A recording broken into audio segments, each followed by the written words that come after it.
প্রিয় বন্ধুরা, আমরা চলে আসছি সেই বিখ্যাত বাংলা মানিক কলার বাগানে। চমৎকারভাবে গাছগুলো বেড়ে উঠছে। তবে পুরো বাগানটা পর্যবেক্ষণ করে দুটি গাছে আমরা দেখতে পেলাম মগজ বের হয়ে কলা বের হওয়া শুরু করেছে। এই যে আরেকটা গাছ। আসলে এই দুটো গাছের বয়স একটু বেশি হওয়ার কারণে তার আগেই ফুলে গেছে। তবে প্রতিটা গাছই কিন্তু এক তালে বেড়ে উঠছে এবং গাছের যে স্বাস্থ্য মানে এত সুন্দর হয়েছে, আসলে ভাষায় প্রকাশ করা যাবে না। চমৎকার একটি বাগান, দারুণ।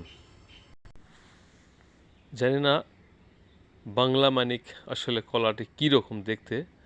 ইনশাল্লাহ যখন পরিপূর্ণভাবে হবে কলাটি, আমরা ইনশাল্লাহ আপনাদেরকে দেখিয়ে দিতে পারবো।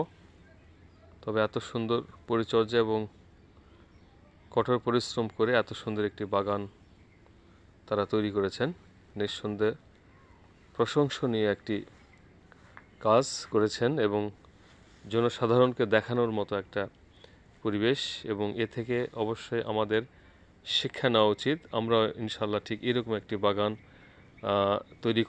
তৈরি করার পরিকল্পনা ইনশাল্লাহ নিব।